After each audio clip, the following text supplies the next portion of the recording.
Again, we are continuing with the message, Walking with God. The other part you had series number 1 or part 1, and now we are part 2 of Walking with God. Still in the same text of our brother David, a man who has a heart to walk together with God. But in our first series, we saw that if you need to walk with God, you need to understand his seasons. You need to understand his seasons. So verse number 2 of the same text says that David understood that it was a time for the kings to go to battle. So David understood the season. In that part A, it is a tick for him.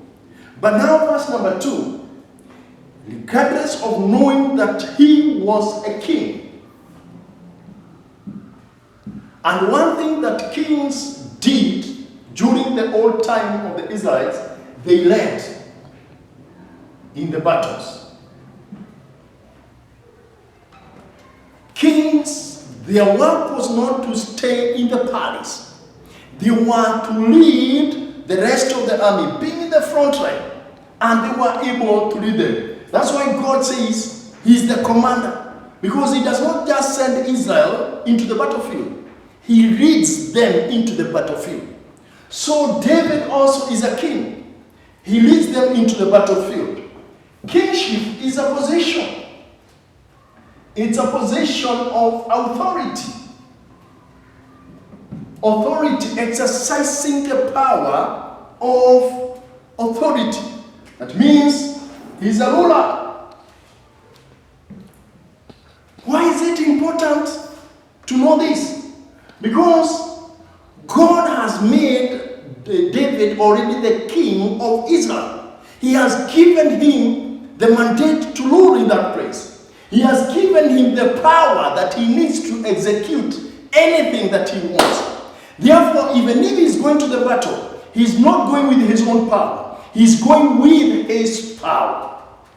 And therefore, when we want to walk with God, we also need to know who we are. God has created you as a ruler. Your life is the nation of Israel. You need to know that, and you are the king of your life. That's why God does not interfere with your life. He allows you to make decisions. And this is where now David fails.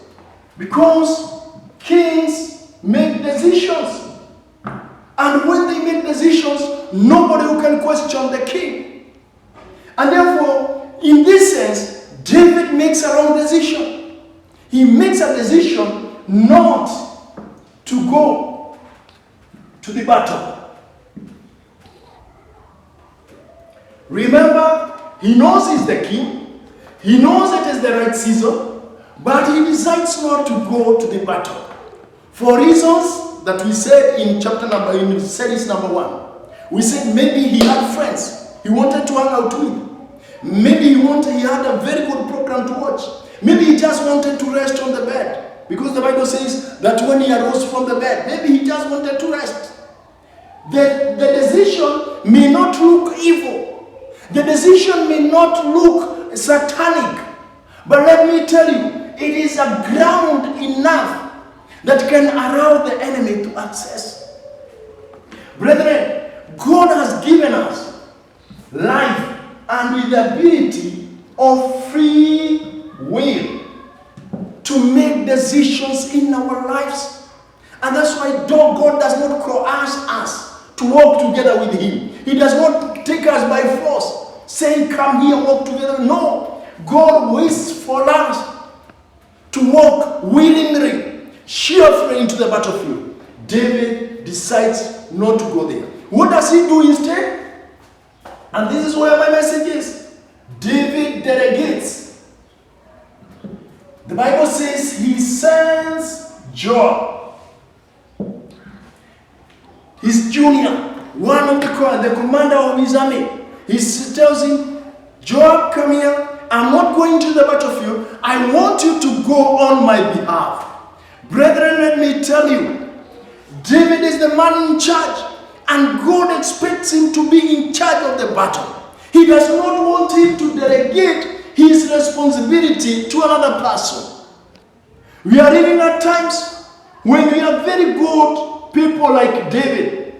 We are very good delegators of our responsibilities, and we give them to other people. Our journey with God, you cannot give it to someone else to walk on your behalf. You have to take a personal responsibility to walk with God. You cannot substitute. You cannot delegate. You cannot send someone. David needed to be in the battlefield as a person. Now, as I said, we are very good delegators of our responsibility. And many a times, this is where our walk with God fails. Remember, this Paul is saying, I have fought a good fight.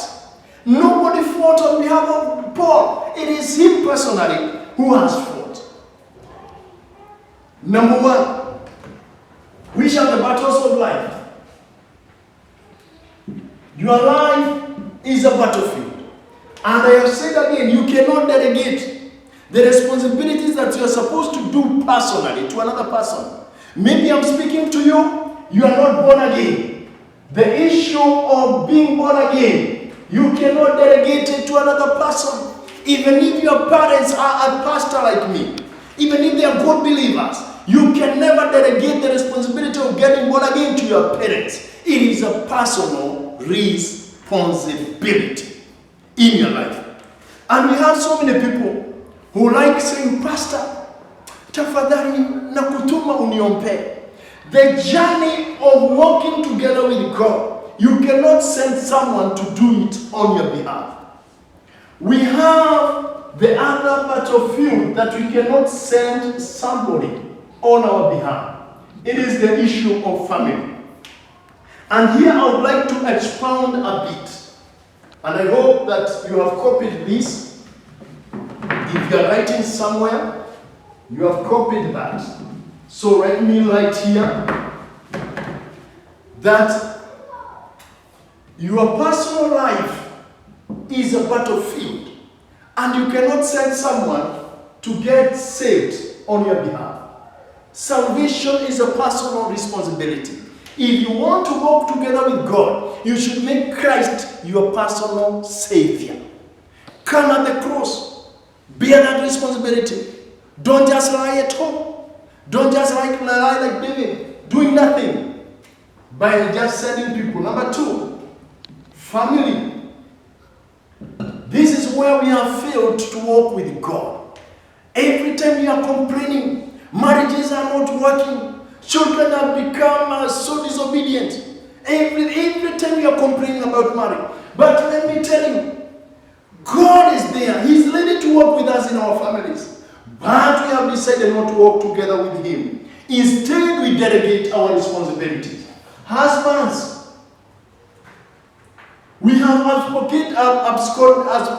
absconded our responsibilities. We have left what we are supposed to do. We have delegated our responsibilities to our wives. And they are the ones who are carrying out the responsibility.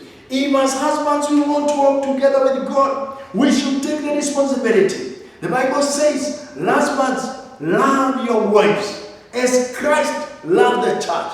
That is a responsibility. Money cannot love your wife on your behalf. Presents cannot love your wife on your behalf. You need to take a personal responsibility. You can never delegate this to another person. You can never delegate it and be substituted by money, by presents. No way. Even as parents, we have delegated our responsibility of parenting. Even in the church, we have given them to school.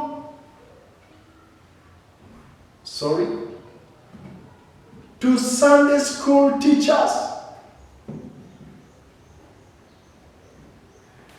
When a child is coming from church, what has the teacher taught you? What does he say? Has he taught you to be a good child? That is not the responsibility of the school teacher, Sunday school teacher. The Sunday school teacher is there to complement, to add on what you are doing. What is your personal responsibility? Let us not delegate it to the Sunday school teachers anymore. In the formal institution, we have delegated it to the teachers in our schools. And that's why even at a moment like this, we are seeing it a burden to be together with our children at home. Because we are not used to this. Remember, this is the core responsibility. This is the battlefield in which you should be fighting. Being there personally for your child. Working together with him. Because God has kept you in that family. You are the king. You are the ruler. You are the one who has the mandate over that family. Nobody else who can do it on your behalf. And point number 2 is that even as leaders, our nation is a battlefield. We can never send someone on our behalf. And the present world we are living in is led by something we call democracy. Democracy means a government for the people and the people for the people. The leaders have moved away from their responsibility of making decisions, of leading the way. And instead they have given the people they are ruling the mandate to say what they want. That is why people have suggested all manner of evils. We would like to abort. We would like ban to be legalized. We would like this and that. Because when God was giving you the leadership responsibility, He wanted you to give guidance. He wanted you to give direction. But you cannot get direction from people. When Moses went to Mount Sinai and he left Aaron behind, the Bible says he told Aaron, now you are the king in that area. You are the one to rule in that area.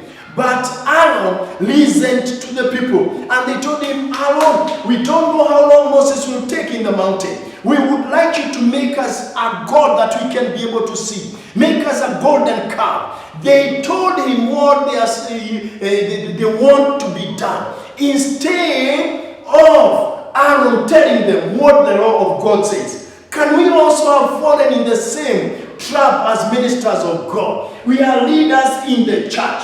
And we are leading the church like it's a democracy. We have allowed that our members are the one who are suggesting what they want. In this gospel, they are saying, no, we don't want anything to do with the cross. It looks so odd. It looks ugly. We want everything to do with prosperity. Don't tell us that Christianity has anything to do with suffering. My brethren, that is why right now, when people are getting through hard times, the prosperity gospel seems to be a lie. You told people that this is a year of double. They are getting double problems.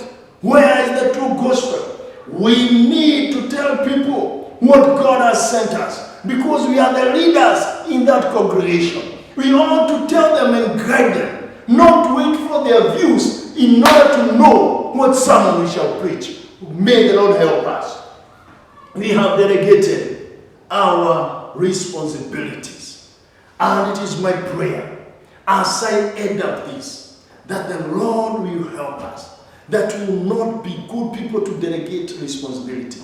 David refused to go into the battlefield, and he sent Joab. Do you think Joab could do the work the same way David did? Remember, naturally, the heart, the blood, everything of David was that of a warrior. He had the skill, he had the strategies of fighting, and therefore Joab is not David. You cannot, there is nobody who can replace you. You are the king in your life, and every decision you make, it counts. It either makes you succeed or become a failure. The decision that David made to delegate the battle to the hands of Joab started the downfall of David. So it is not God who was not with David. It was David who refused to walk with God. May the Lord help you so much. And even today, as you are listening to this message, just sit down and ask yourself, where have I delegated my responsibility? Some of the gospels that you are preaching today, that you are the way you are, because your grandfather did ABCD, that is refusing to take your responsibility upon everything in your life. Your life is not an extension of your grandfather. Your life is not an extension of your ancestors. Your life squarely lays on your hands. God will never judge you because of what your grandfathers did. God will judge you because of the decision you took. David was liable of the decision that he took. May the Lord bless you so much. If this message has been a blessing to you, you are free to ask any question, to make calls, and even to comment. When you get it on the YouTube, subscribe so that whenever we upload any message, you can have a notification. May the Lord bless you so much. Let's pray. Everlasting Father, in the name of Jesus Christ, thank you for your timely word, O God. In our lives, we have left our responsibilities, absconded them, O Jehovah Father, and even delegated them to other people. It is our prayer that you help us to be responsible. You help us to acknowledge. You help us to admit where we have failed, so that we can walk together with you. It is not you who has left us. It is us who have left you.